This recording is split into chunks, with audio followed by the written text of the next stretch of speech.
150 people escaped death in a train accident in Dodoma. State House in Kenya refutes allegations of conflict between the president and vice president.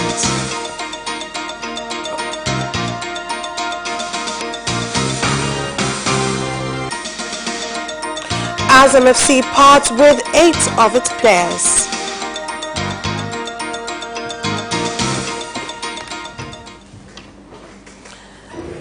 Good evening, this is Capital News at 9:30. My name is Vanessa Victor. Let's get started with the national news.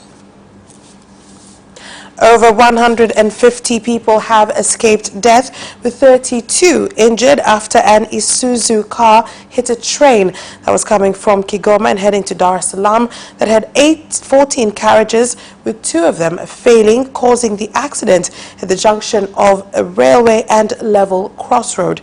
The cause of the accident has been mentioned as the driver's car negligence.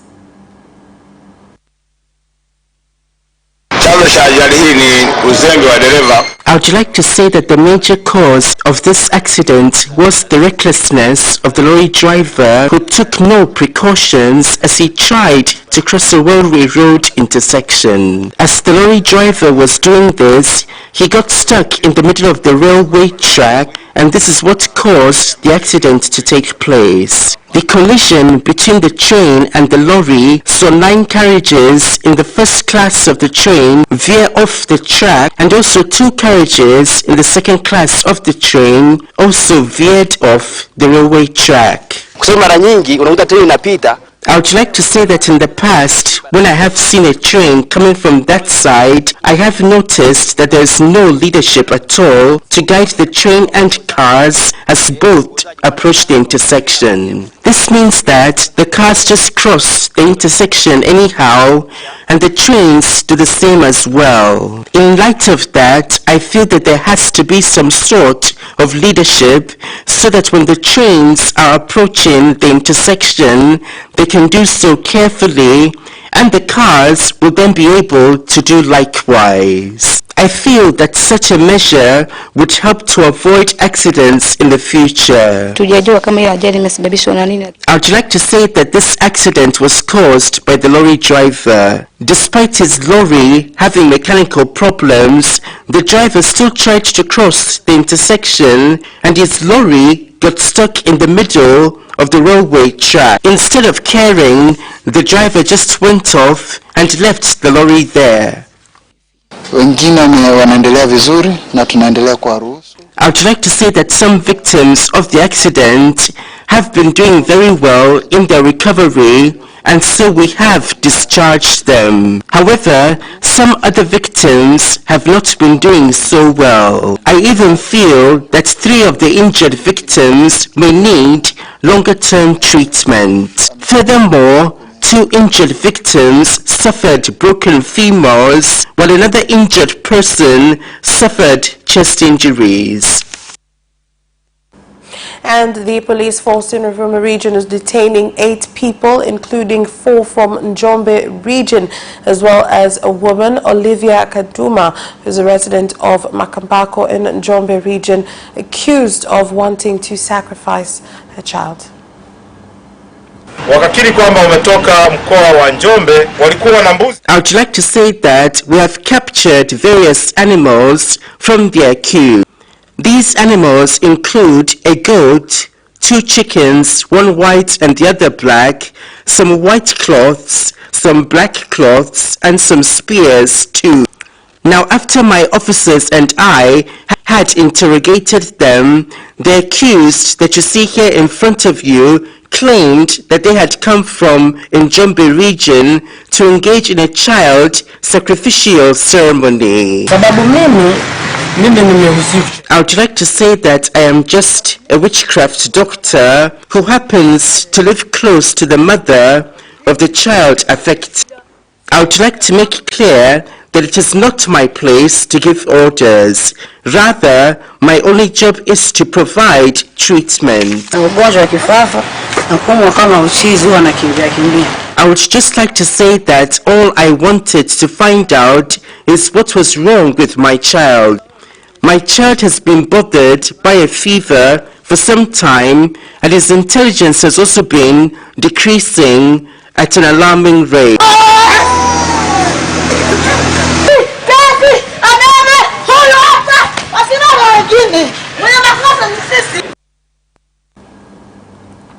Muhimbili Mloganzila National Hospital in Dar es Salaam has for the first time carried out major neurosurgery in order to remove head swellings. The complex procedure is part of the government's efforts to reduce the number of patients who request to go for medical treatment outside the country. Miongoni mwa dalili ni maumivu ya kichwa ya mara kwa mara. Among the symptoms is frequent headaches, double vision, and loose conscience. The symptoms are mistaken with stroke. There are several causes of this disease, including heritage, smoking cigarettes, and bacterial infections. I am here to educate the microvascular surgery and to set up the stroke center in MNH Mloganzila. As you know, there's a cancer center and cardiac center here in Tanzania also, but there's no stroke center. Kama mnavyofahamu kwamba hospitali ya taifa Mloganzila National Hospital is providing specialist services. Thus, we are well prepared in neurosurgeries in collaboration with a specialist from Korea and a team of neurosurgeons from Mloganzila National Hospital. Hapa na timu ya neurosurgeons ambao tunao wawili. Some members of parliament have urged Tanzania Revenue Authority to re-evaluate themselves after a large group of lorry entrepreneurs in the country deciding to register their vehicles in neighboring countries, that is Kenya, Rwanda and Uganda, which has been causing the government loss of revenue. Watu hawalifahamu, lakini sasa hivi magari yote ya Watanzania. Most Tanzanian vehicles are registered in Zambia, Rwanda, Burundi and Uganda. This means that taxes are paid to foreign countries. What could be the problem for people to run from their own country and prefer foreign countries? I would like to advise that all transportation vehicles to be identified and taxes should be standardized to all the vehicles. I'm sure a good amount of money will be collected comparing to what is collected now. Most Tanzanians are poor, living in hardships, causing huge numbers of dependency. And yet again, we are told that country's economy has risen to 7%. Well, it does not reflect the reality of lives of Tanzanians. Review of taxes and charges is compulsory in the fishing sector because fishermen are still suffering from the burden of taxes from vessels, licensed fishermen license, vessel registration, among others.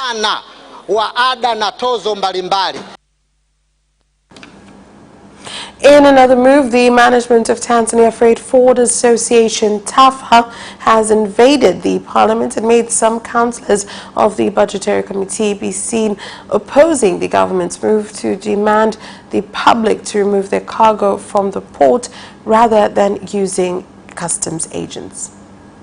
This particular line of work is done by professionals in the field, and one is required to go to school to do this line of work. But most importantly is on East African laws.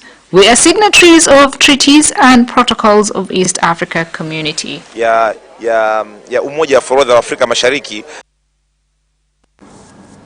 The government, through the Ministry of Energy, has assured owners of industries and residents of reliable electricity at cities and villages due to good government planning on production and distribution, with Tanzania currently having 280 to 300 megawatts per day in surplus energy. Only 7,812 villages have electricity. More than 200% villages that increased in the past 3 years. In total, we have over 12,000 villages throughout the entire country. By this speed, June next year, 10,000 villages will have electricity. However, we're expecting that by June 2021, all villages in the country will have electricity. So far, 72% of villages have electricity.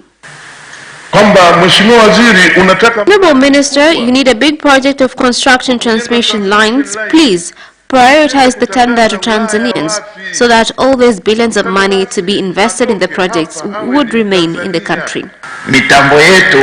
Our transmitters are multi-purpose. They can use gas or coal.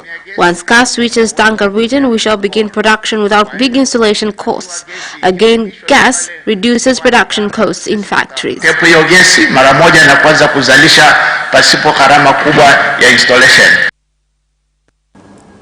The Chief Justice of Tanzania, Professor Ibrahim Juma, has directed court officials to take into consideration ethics when doing their jobs, as officials that are not diligent have no place in court. The statement was made after swearing in 53 magistrates who had previously been assistants to judges.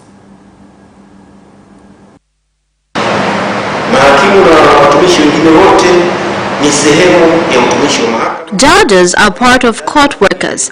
That is why we are responsible in maintaining status of our courts. Chief Judge alone cannot handle all courts work by himself. He also depends on other court workers to allow speed in completing court duties on time. It is then important for us to respect one another and other authorities because we truly depend on each other for excellent performances. We have been waiting for this day for a very long time. With all the energies that we have, we're looking forward not to disappoint the Chief Judge as well as Tanzanians. With qualities that we have, our work will be conducted diligently with good standards. This is a new generation. People should be ready to receive exemplary performance of their cases from primary courts, district courts, and regional courts.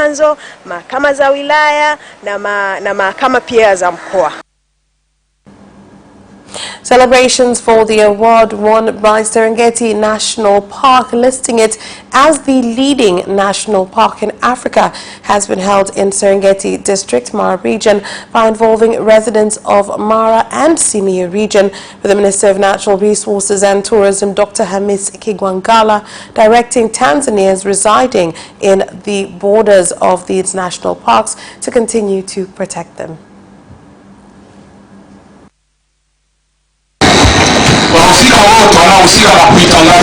All those who are responsible in advertising our country, they should increase more efforts.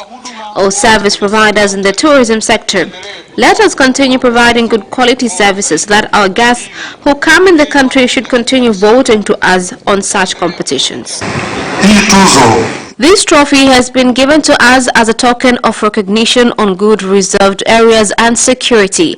Thus, in order for these efforts to be sustainable, it is important to have tourism colleges around tourist attractions. As a regional government leader, we are commending the ministry and relative stakeholders' efforts in giving Serengeti and forest reserves the value they deserve. Investors and mineral miners in Handeni District, Tanga region, have been told to keep in line with the type of licenses they receive from the government when engaged in mining activities. Chukua nafasi pia kutoa wito kwa wawekezaji wote wa madini katika wilaya ya Handeni, hasa uchimbaji wa madini ya dhahabu, kuhakikisha kwamba wanafanya kazi zao kwa kuzingatia aina ya leseni waliopewa. And the police force in Kilimanjaro region has caught a consignment of 115 kilograms of cat and 200 liters of illegal locally brewed alcohol being transported from neighboring Kenya through the Holili border in Rombo district. Following efforts of combating drugs in Kilimanjaro region through the neighbor posts, recently at Himo post we have hold patrols where we managed to arrest hot drugs and one motorbike after those who had the drugs ran away and left everything behind.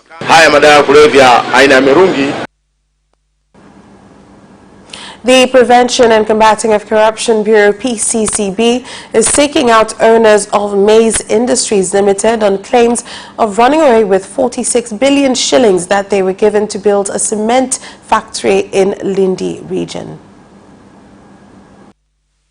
The loan was supposed to be paid by 2011. Till today, the company has failed to pay. Even the cement factory has not been built till today. Thus, PCCB has discovered that the loan was used in different uses, contrary to government expectations. Kampuni ya Maize haijarejesha mkopo na wala kiwanda cha saruji kilichokusudiwa kujengwa. That's all for national news. International news is next.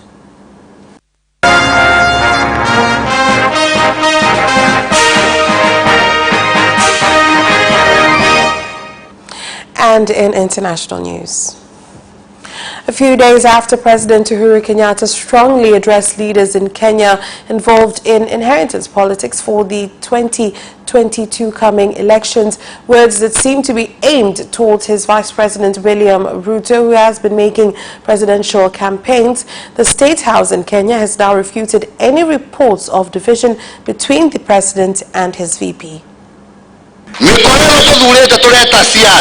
Conmen and women we've elected, also known as politicians, they must not think that I'm their agent. They will not stop me from achieving my goals and where I want to take Kenya. I was not given votes by them. It is you who voted for me. Those who are claiming that there is division, it is just rumors. We've seen them working well together in numerous occasions, and even on Sunday they were together. You all know how patient the President is, and whenever he is in a meeting, he has urged you to put aside politics and focus on development and unity of all Kenyans.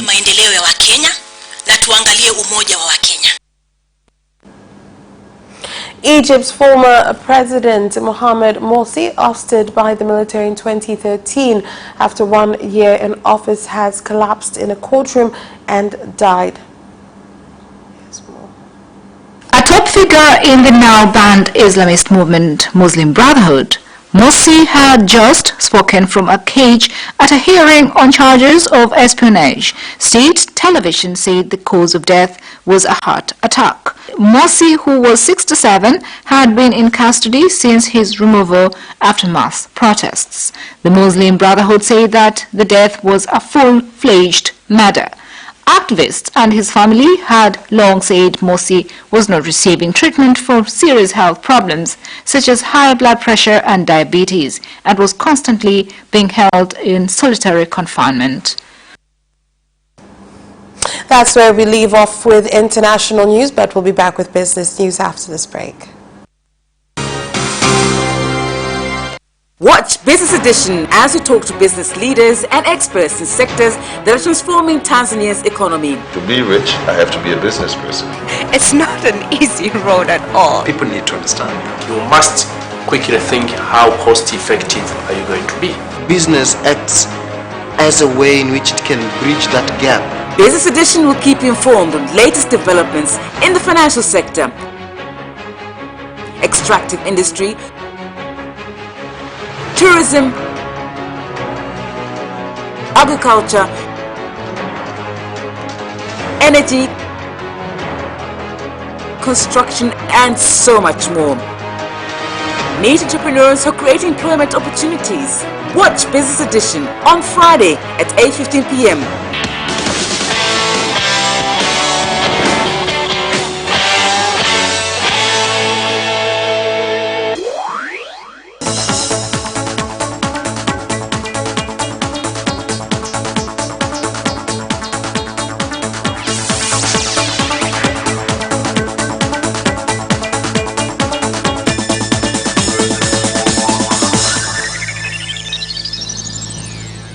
Welcome back, and let's move on to business news. Authorities dealing with quality control and inspection of investment areas have been required to agree to a time when they want to conduct inspections together. This is in order to avoid the time that would be wasted in conducting these inspections at different times. Authorities placed by law are too many, which regulate business and factory owners. They all have a right to come and even close your business. Fines imposed is also too high, which hinder business performance. Our duty as the government is to facilitate and enable so as to create a conducive environment which does not violate the law. We must plan. There are a lot of opportunities in Mwanza.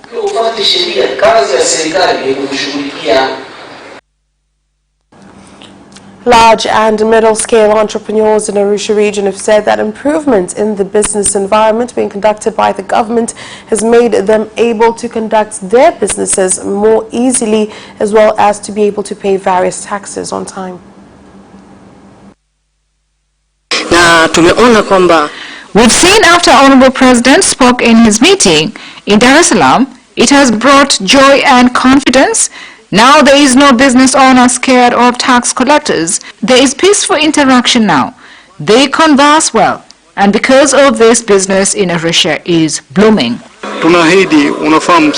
We promise to work together with our Tanzanian government and Honorable President Dr. John Pombe Magufuli. We are with him shoulder to shoulder to grow our economy and foster development of our people. 2 years ago, collection was done in the presence of police officers, but we did not accept that. TRA is not a military body. It is governed by laws, and if someone owes tax, there are rules and regulations to be followed. The Regional Commissioner of Dodoma, Dr. Bilnith Mahenge, has directed officials in the region to build better environment for investors so as to improve investment opportunities for new investors coming in to various sectors.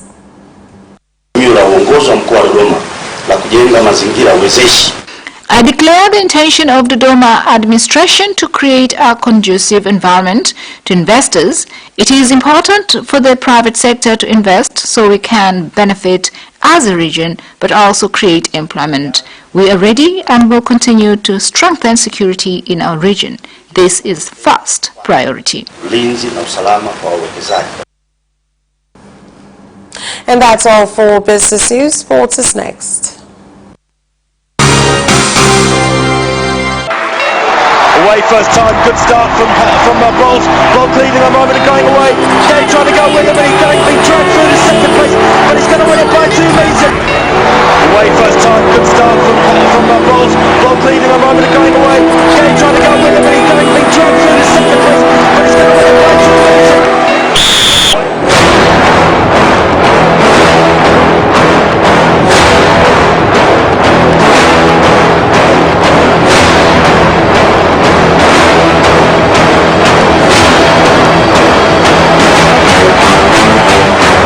Opposition, Joaquinho, he did lose to Lent.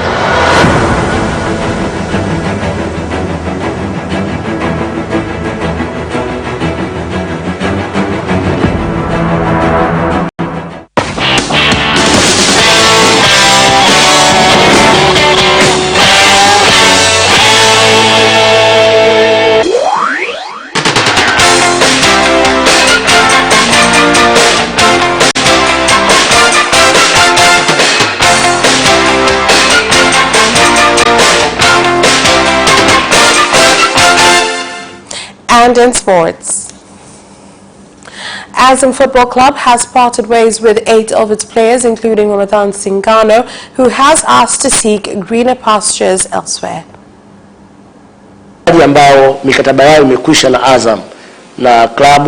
Players whose contract with Azam Football Club have ended and the club will not proceed with them are Joseph Kimwaga, Daniel Lianga, Hassan Mwasipili, Tafaza Coutinho, Enoch Atta, Stephen Kingu, Aubrey Chilwa, and Ramadan Singano. Ramadan Singano requested himself to be allowed to go further in his football career.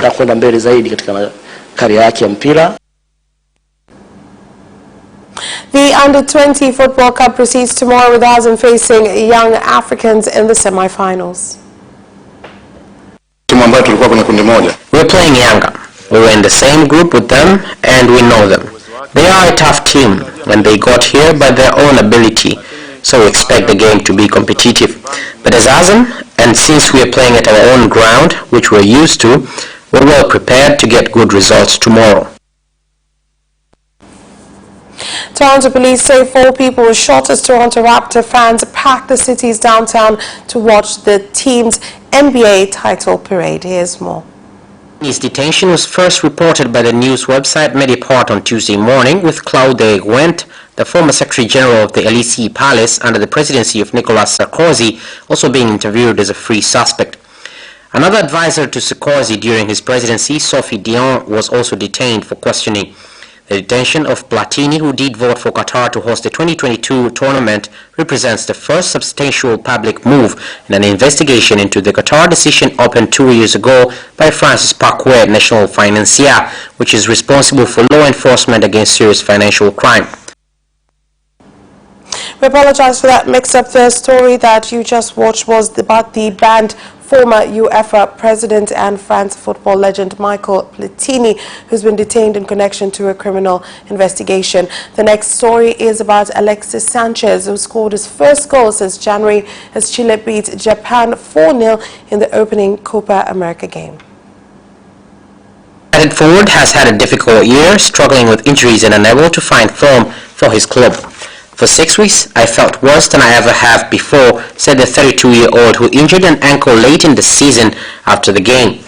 I struggled in the first 45 minutes, I felt tired, but I improved in the second half. Eduardo Vargas scored twice to become Chile's all-time leading scorer in the Copa America, and Eric Pulgar also found the net. Chile are trying to become the first nation to win 3 straight Copa titles since Argentina in the late 1940s. The victory moved Chile to the top of Group C alongside Uruguay, who opened with a 4-0 win over Ecuador on Sunday. And then we go back to a story in the United States in basketball, with Toronto police stating that 4 people were shot as the Toronto Raptor fans packed the city's downtown to watch the team's title parade. Police said 4 people had sustained serious but not life-threatening injuries in the incident. They added that 2 people had been taken into custody and the parade was resumed after a short delay. An estimated 1.5 million fans attended the parade to celebrate the Raptors' victory over the Golden State Warriors last week, the first time a non-US team has won the NBA title. The parade route ended in a square outside City Hall, where police lifted those seeking safety over barricades to help them escape the crush. And that sports item ends our news bulletin. On behalf of everyone who worked to prepare this bulletin for you, my name is Vanessa Victor. Thank you for watching and have a good night.